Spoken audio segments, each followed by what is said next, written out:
नमस्कार। आज दिनांक 21 जून 2024 ज्येष्ठ माह शुक्ल पक्ष की चतुर्दशी तिथि पर होने वाले भगवत गीता सत्र में आप सभी का स्वागत है। पिछले सत्रों में हम लोगों ने चौथे अध्याय का अध्ययन किया और चौथे अध्याय के 33वें श्लोक तक हम लोग विवेचना कर पाए या कुछ अपनी समझ प्रकट कर पाए। आज के सत्र में हम 34वें श्लोक का अध्ययन करेंगे।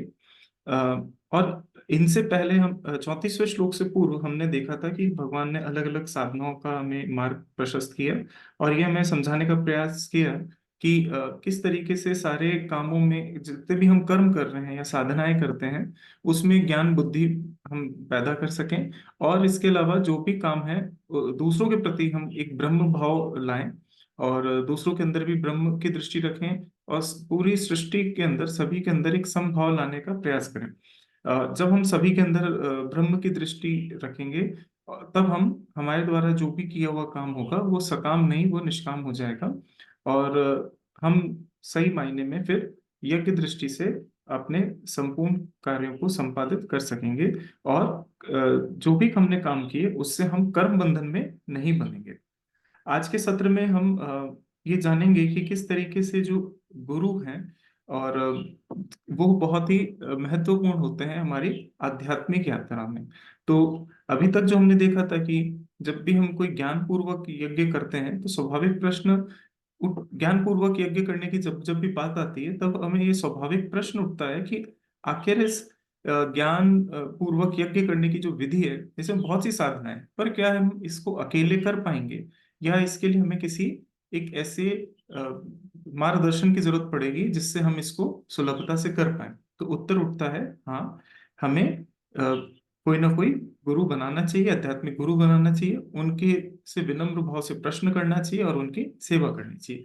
यही भगवान आज के श्लोक संख्या 34 में हमें समझाने का प्रयास करेंगे। एक बहुत ही सुंदर कहानी से इस सत्र का आरंभ करते हैं। अ, आदि शंकराचार्य के गिरि नामक एक शिष्य थे जो अन्य शिष्यों की तरह उतने प्रखर नहीं थे। उन्हें हमेशा वेदांत की संकल्पनाओं को समझने में परेशानी होती थी। भले ही गिरि बौद्धिक रूप से कमजोर थे या फिर उतने सशक्त नहीं थे, लेकिन वे बहुत मेहनती थे और आदि शंकराचार्य की सेवा में हमेशा तत्पर रहते थे। साथ ही वे वेदांत को समझने की पूरी अथक प्रयास भी करते थे, लेकिन उनके अथक प्रयासों के बाद भी उन्हें वेदांत के जटिल तर्कों और संकल्पनाओं को समझने में कठिनाई हो रही थी। अंत में उनके समर्पण, सेवा भाव, दृढ़ संकल्प, कड़ी मेहनत और वेदांत को जानने की तितिक्षा इच्छा को देखते हुए आदि शंकराचार्य ने उन्हें वेदांत की उच्चतम समझ और संस्कृत में उन्नत कौशल का वरदान दिया। और आगे जाके गिरि ने सबसे कठिन तोटक छंद में अपने गुरु आदि शंकराचार्य की स्तुति में तोटकाष्टम की रचना भी की, जिनके कारण वे बाद में तोटकाचार्य नाम से प्रसिद्ध हुए। तोटकाचार्य उत्तराखंड में आदि शंकराचार्य द्वारा स्थापित ज्योतिर्मठ के पहले जगत गुरु भी थे। ये ये कहानी हमें समझाती है कि यदि हम समर्पण और दृढ़ दृढ़ संकल्प दिखाते हैं, साधना को ईमानदारी के साथ करते हैं और भले ही हमें कई त्रुटियां हों, लेकिन गुरु हमें आत्म साक्षात्कार के परम अनुभव का वरदान दे देते हैं और अंततः हम आत्म साक्षात्कार का मार्ग ढूंढ ही लेते हैं। इसलिए सबसे प्रथम जो आवश्यकता है आज की स्थिति में भी हम लोगों की, या सबसे सरल जो तरीका होना चाहिए वो यह है कि हम किसी एक आत्मज्ञानी गुरु का आश्रय लेकर उससे अ, उससे वह मार्ग हम पूछें विनम्रता से कि हम किस तरीके से सब में ब्रह्म दृष्टि रखें, किस तरीके से सब में सम दृष्टि रखें। हमें अपने गुरु की योग्यताओं के बारे में चिंता करने की आवश्यकता नहीं है, क्योंकि अगर वह वास्तव में ब्रह्म को जानते हैं तो उनके लिए अगर हम समर्पण और दृढ़ दृढ़ संकल्प दिखाते हैं और साधना अपनी पूरी ईमानदारी से करते हैं तो भगवान कृष्ण हमारा हमारा ध्यान स्वयं रखते हैं। हो सकता है कि गुरु हमें तुरंत शिक्षा या वरदान ना दें, हमारा मार्गदर्शन करने से पहले आध्यात्मिक पथ के प्रति हमारे दृढ़ संकल्प की परीक्षण भी करें, लेकिन हमें ऐसी परीक्षाओं के लिए तैयार रहना चाहिए और दृढ़ संकल्प, अटलता और सेवा भाव दिखाकर गुरु को प्रसन्न करना चाहिए, जिससे हम हमें वह ज्ञान का मार्ग बताएं। एक बार जब हमारे गुरु प्रसन्न हो जाएंगे, तब गुरु से प्रश्न पूछकर अपनी शंकाओं का समाधान करना चाहिए और उनके दिखाए गए मार्ग पर चलना चाहिए। यदि हम ऐसा कर पाते हैं तो निसंदेह हमारे इस जीवन में परम आध्यात्मिक अवस्था हमें अवश्य प्राप्त होगी। अंत में यह हमें याद रखना चाहिए कि आध्यात्मिक प्रगति के लिए गुरु का होना अनिवार्य नहीं है, लेकिन आत्म साक्षात्कार के लिए पहुंचने के लिए या ब्रह्मनिष्ठ होने के लिए हमें गुरु की शरण लेनी पड़ेगी, अगर हम चाहते हैं कि हमारा आत्म साक्षात्कार का रास्ता आसान और सुखद हो जाए। इन्हीं सब भावनाओं को हम आज के सत्र में देखेंगे और यही सब ऐसा हमारे अलग अलग शास्त्रों में भी गुरु के बारे में काफी कुछ बताया गया है, क्योंकि हम समझते हैं कि जो परम सत्य है उसको हम केवल चिंतन और मनन से नहीं समझ सकते। उसके लिए हमें आध्यात्मिक पथ पे चलने के लिए गुरु का आसरा लेना पड़ता ही पड़ता है। तो जैसे कि भागवतम में कहा गया है कि अनाद्य विद्या युक्तस्य पुरुषस्यात्मा वेदनाम स्वतो न संभावद अन्यस तत्वज्ञो ज्ञानदो भवेत्। अर्थात आत्मा की बुद्धि अनंत जन्मों से अज्ञान से ढकी हुई है। अज्ञान से आच्छादित बुद्धि केवल अपने प्रयास से अपने अज्ञान पर विजय प्राप्त नहीं कर सकती। इसीलिए हमें ईश्वर साक्षात्कार प्राप्त संत से ज्ञान प्राप्त करना चाहिए, जो हमें परम सत्य की ओर ले जा सके।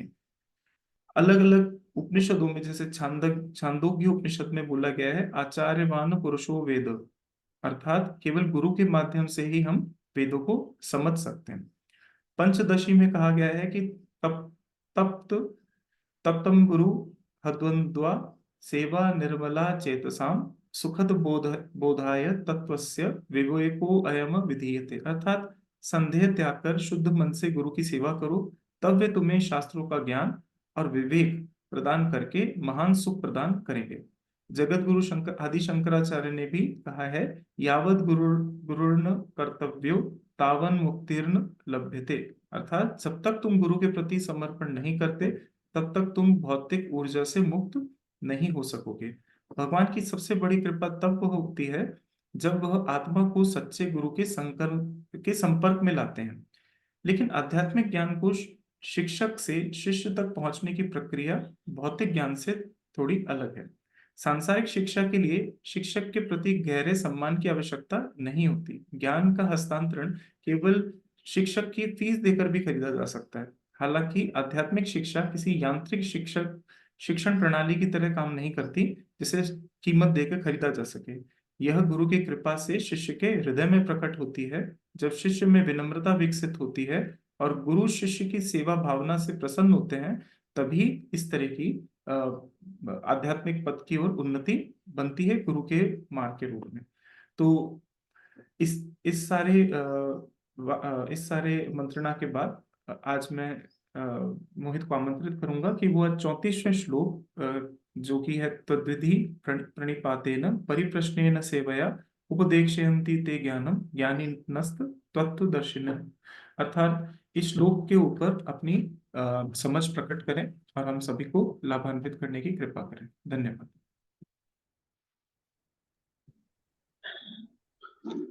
ओम श्री परमात्मने नमः। सच्चिदानंद रूपाय विश्वोपत्यादि हेतवे तापत्रय विनाशाय श्री कृष्णाय वयम नमः। हमने कल श्लोक में चर्चा करी थी 33वें श्लोक की। उस श्लोक में हमने यह जाना, भगवान हमें बता रहे हैं कि ज्ञान यज्ञ जो है वो द्रव्य यज्ञों से किस प्रकार से श्रेष्ठ है और हमें ज्ञान यज्ञ का संपादन करना चाहिए। अब ये ज्ञान यज्ञ किस प्रकार से हो सकता है, उसके विषय में भगवान हमें अगले श्लोक में कहते हैं, तद्विद्धि प्रणिपातेन परिप्रश्नेन सेवया उपदेश्यन्ति ते ज्ञानम ज्ञानिनः तत्वदर्शिनः। अब यहाँ पर हम इसका अगर सीधा सीधा जो अर्थ है, जो भावार्थ है, वो कुछ इस प्रकार है। उस ज्ञान को तू तत्वदर्शी ज्ञानियों के पास जाकर समझ। उनको भली भांति दंडवत प्रणाम करने से, उनकी सेवा करने से और कपट छोड़कर सरलता पूर्वक प्रश्न करने से वे परमात्म तत्व को भली भांति जानने वाले ज्ञानी महात्मा तुझे उस तत्व ज्ञान का उपदेश करेंगे। अब यहाँ पर बिल्कुल एक बेसिक चीज है, हमको जिस भी फील्ड में हमें ग्रोथ करनी है, हमें उस फील्ड के एक्सपर्ट के पास जाना होता है ना। अगर हमें अच्छी रिसर्च करनी है फिजिक्स में, तो हमें किसी अच्छे फिजिसिस्ट के अंडर काम करना पड़ेगा, है ना। हमें अच्छा एक्टर बनना है तो किसी अच्छे एक्टर के अंडर या फिर किसी डायरेक्टर के अंडर काम करना पड़ेगा। तो इस प्रकार से हमें जिस जिस परम अ, अ, दुर्लभ वस्तु है, जो जिसे हम ब्रह्म ज्ञान यहाँ पे कह रहे हैं, ब्रह्म ज्ञान है ना, आत्मविद्या है। अगर हमें उसकी लालसा है, अगर हमें उसकी जिज्ञासा है, तो उसके लिए हमें किसी ऐसे महापुरुष, ऐसे सदगुरु के पास हमें जाना पड़ेगा, जिनकी जो शास्त्रज्ञ भी हैं, जिनको शास्त्रों का संपूर्ण ज्ञान है, और उसी के साथ वो तत्वज्ञ भी हैं। मतलब वो शास्त्रों को जानते तो है ही हैं, पर उसे तत्व से जानते हैं। तो यहाँ पर शंकराचार्य जी ने जो अनुवाद किया गीता जी का, उसके अंदर उन्होंने यही कहा कि अगर आपका जो गुरु है वो तत्वज्ञ तो है, परंतु शास्त्रज्ञ नहीं है, तब भी वो गुरु पूर्ण नहीं हो सकता। क्यों? क्योंकि उसका जो ब्रह्म को जो उसने अनुभव किया है ना, उसको उसने तो अनुभव कर लिया है, पर वो उसको एक्सप्रेस कैसे करेगा, बताएगा कैसे? तो शास्त्रों के माध्यम से ही उसको व्यक्त करना होगा। तो शास्त्रज्ञ और शास्त्रज्ञ है और तत्वज्ञ नहीं है, वहां पर भी काम नहीं चलेगा। क्योंकि शास्त्रज्ञ तो है, आप पढ़ लिख करके पुस्तकें पढ़ के आप ज्ञानी तो हो सकते हो, है ना, ज्ञान आपको हो सकता है, परंतु क्या आप उसको तत्व से जानते हो? क्या आपने उस ज्ञान को अनुभव किया है? अगर आपने अनुभव नहीं किया है तो आप उसका उपदेश भी नहीं कर सकते इफेक्टिवली। तो यहाँ पर जो ज्ञान यज्ञ के लिए जो गुरु की शरण में हमें जो जाना होता है, वो गुरु के अंदर क्या क्या क्वालिटीज होनी चाहिए। अब ये गुरु गुरु की तो बात हो गई, परंतु शिष्य में क्या होना चाहिए? शिष्य में समर्पण का भाव होना चाहिए। नीम करोली बाबा कहते थे कि अगर आप किसी को एक बार अपना गुरु मान लेते हैं, तो उसके प्रति संपूर्ण रूप से समर्पित होना होता है, तन मन धन से, कि ये जो बोलेंगे वो मैं वही अ, वही चीजें मैं अपने जीवन में उनका पालन करूंगा। तो क्या हम जो हमारी भौतिकवादी जो सोच है, हमको लगता है कि सब द्रव्य पदार्थों से सब इससे ही संतुष्ट होते हैं, सब धन से ही संतुष्ट होते हैं, क्योंकि हम धन से संतुष्ट होते हैं तो हमारा दृष्टिकोण ऐसा बना हुआ है कि जो भी है काम सब भौतिक चीजों से ही हो जाएगा। पर ऐसा नहीं होता है। क्या गुरु की सेवा करने का अर्थ ये है कि हमें उनको बहुत सारी दक्षिणा देनी है, बहुत सारा उनको द्रव्य देना है? उसका ये कतई मतलब नहीं है। आपके जो गुरु हैं, वो गुरु आपको जो भी उपदेश कर रहे हैं उसको हृदय से आत्मसात करके अपने जीवन में उतारना, सच्चे मायनों में वो गुरु की सेवा होती है। तो गुरु भी, अगर सदगुरु होंगे कोई, तो वो भी देखेंगे कि इस जो शिष्य है मेरा, ये शिष्य बनना चाहता है, इसके अंदर वो प्यास है या नहीं आत्मज्ञान की, आत्मविद्या की, ब्रह्म ज्ञान की। अगर वो प्यास आप में होगी तो ही आप पात्र होंगे, और पात्र को ही गुरु अपना शिष्य बनाएंगे। तो हम हमारे अंदर पात्रता भी होनी चाहिए। हमारे अंदर पात्रता कब होगी? जब हम दीन होंगे, है ना। हमारे अंदर अहंकार, जब हम अहंकार शून्य हो जाएंगे, तो श्रीमद् भागवतम में एक श्लोक आता है जिसमें भगवान की प्रार्थना करती है गोपियां, और गोपियां उसमें बोलती है कि हे भगवान, आप अपने जो ये चरण हैं, वो आपने जो कालिया नाग के फन पे आपने पधराए थे, तो हमारे हृदय के अंदर भी उन चरणों को आप रखिए। क्यों? ऐसा क्यों कह रही है गोपियां? क्योंकि गोपियां कहती है कि वो जो कालिया नाग था, वो जहरीला सर्प था, है ना। परंतु दो सर्प हमारे हृदय में भी रहते हैं। वो सर्प दिखते नहीं है, परंतु हमारे हृदय में है, और वो सर्प जब तक हमारे हृदय में है वो हमें आपसे दूर करते हैं। वो कौन कौन से सर्प हैं? वो, उनमें से एक सर्प है दर्प। दर्प मतलब होता है अभिमान, अहंकार। और दूसरे सर्प का नाम है कंदर्प, काम। तो काम और अहंकार, ये दो ऐसे सर्प हैं जो हमारे हृदय में स्थित हैं, और जो आपको हमसे दूर करते हैं। तो इनका भी भगवान आप अपने चरणों को हमारे हृदय में पधरा कर, इनके ऊपर रखकर, इन दो सर्पों का भी निग्रह कर लीजिए, जिससे हम आपके प्रति पूरी तरह से समर्पित हो जाए और हमारा कल्याण हो जाए। तो इस प्रकार की पात्रता अगर हम में होगी, हमारे अंदर अहंकार नहीं होगा, हम अहंकार शून्य हो जाएंगे, है ना। और हमारे अंदर दीनता, अहंकार शून्य होने से दीनता बाय डिफॉल्ट आ जाएगी। और काम आदि वासनाओं का, आदि इच्छाओं का हमारे अंदर अगर अभाव होगा, तो तभी ही उसी स्थिति में हमें योग्य गुरु मिलेंगे। अगर हमें प्यास है तो पुरी वाले हमारे शंकराचार्य जी जैसा बोलते हैं कि अगर आपको प्यास लगती है तो पानी का भी अस्तित्व है। तो अगर आपको सही प्यास लगी है तो आपके लिए जल का भी जल की भी व्यवस्था हो जाएगी। मतलब सच्चे शिष्य के लिए सच्चा गुरु मिलना कोई मुश्किल कार्य नहीं है। तो यहाँ पर भगवान इस श्लोक में यही समझाते हैं हमें कि जीवन के परम पुरुषार्थ को प्राप्त करने के लिए ज्ञान का उपदेश अनिवार्य है। मतलब बिना ज्ञान का कोई उपदेश लिए अपने जीवन को सार्थक नहीं कर सकता है। तो हमें गुरु जो है हमारे, उनसे हमें जो भी हमारे मन में जो प्रश्न आते हैं वो हमें पूछने चाहिए, समर्पण के भाव से पूछने चाहिए। तो जैसा नीम करोली बाबा कहते थे कि एक बार जब आप किसी को अपना गुरु मान लो तो उसका फिर उनकी हर बात का हृदय से पालन करना चाहिए, बिना कुछ सोचे समझे। तो यहाँ पर हमारा जो धर्म है, हमारे धर्म में गुरु गुरु से, जो भी हमारे गुरु हैं उनसे प्रश्न पूछने का अधिकार है। आपके मन में जो भी प्रश्न आते हैं, किसी भी प्रकार के प्रश्न आते हैं, वो सब पूछने का अधिकार है। दूसरे धर्मों में यह अधिकार गुरु शिष्य को नहीं, वहां पे गुरु शिष्य परंपरा ही नहीं है। पहली बात, आचार्य परंपरा ही नहीं होती है। हमारे यहाँ पे जो आचार्य परंपरा है उसमें आचार्य से आपके मन की जो भी दुविधा जिज्ञासा है, जो भी प्रश्न है, वो सब पूछने का अधिकार है। और हम जो ये अभी भगवान की जो वाणी पढ़ रहे हैं, जो भगवान ने हमें अनुग्रहित किया है भगवत गीता जैसा ग्रंथ दे करके, उस ग्रंथ के अंदर भी प्रश्न उत्तर ही चल रहे हैं।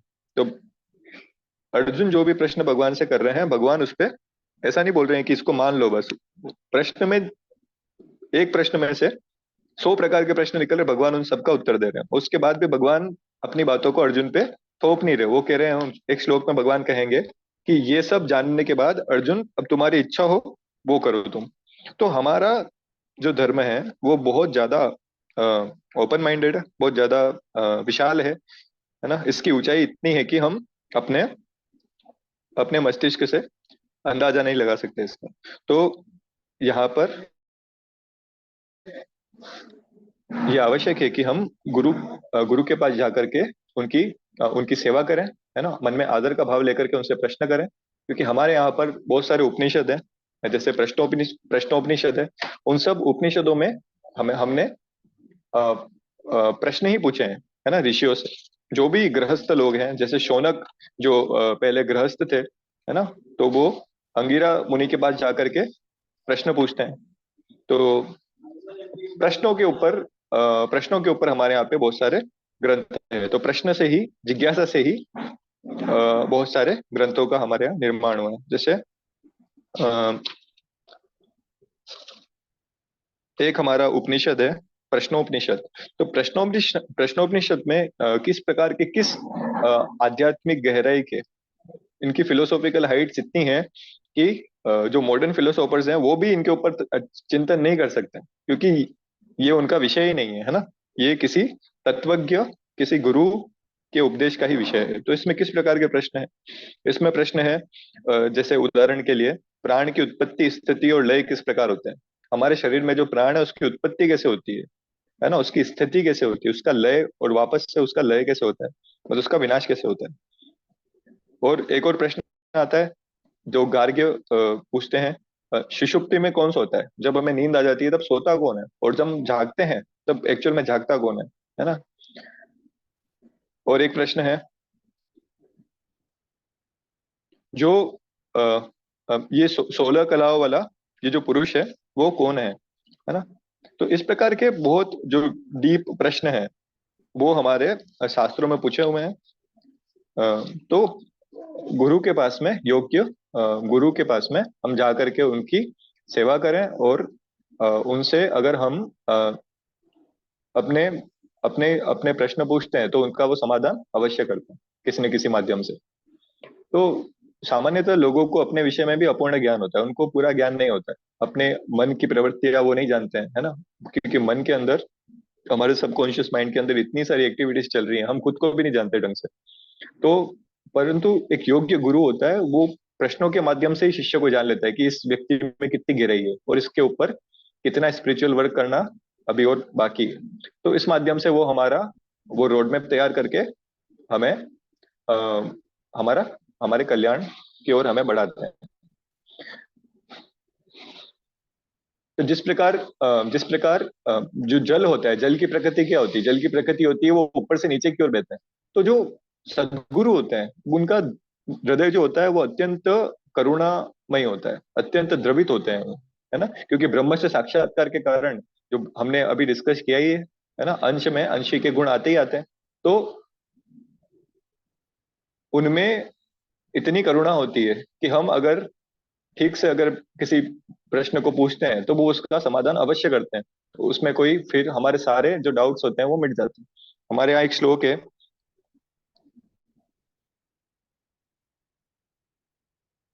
अज्ञान तिमिरांधस्य ज्ञानांजलशलाकया चक्षुरुन्मिलितं येन तस्मै श्री गुरुवे नमः। तो इसका अर्थ क्या है? इसका अर्थ यही है कि समस्त जो भी प्रकार का हमारा अज्ञान है, अंधकार है, वो गुरु जो हमें दिव्य ज्योति देते हैं, दिव्य नेत्र देते हैं, उनके माध्यम से वो दूर हो जाता है। तो केवल सदगुरु ही ये करने में सक्षम है, और हम कहीं भी इस चीज को नहीं कर सकते। तो यहाँ पर किस प्रकार से हमें अपने हृदय को पहले परिपुष्ट करना चाहिए, पहले पवित्र करना चाहिए, ताकि हम एक योग्य शिष्य बन सके। दर्प और कंदर्प नामक जो सर्प हैं, उनको उनको मिटा करके हृदय से, है ना, दूसरों के प्रति अच्छा भाव रख करके, लोक संग्रह का भाव रख करके, तो इस प्रकार से अगर हम हमारे हृदय को शुद्ध करते हैं तो हमें सदगुरु मिलते हैं और हमारे शंकाओं का समाधान करते हैं।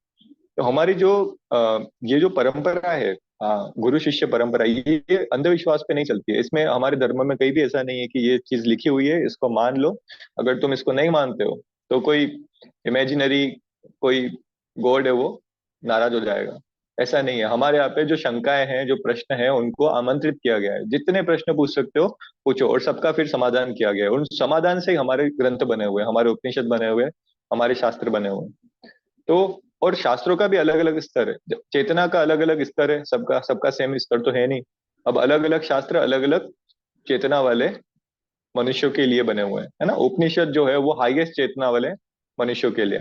तो इस प्रकार से हमारे यहाँ पे अलग अलग शास्त्रों का विधान है, और शास्त्र भी हमें जो समझने चाहिए वो योग्य गुरु के माध्यम से समझने चाहिए, जो हर शास्त्र में, अलग अलग शास्त्रों में एक सामंजस्य स्थापित करके हमें उसका तत्व के माध्यम से उसको समझा सके। क्योंकि किसी सेंटेंस को रट लेना वो आसान है ना।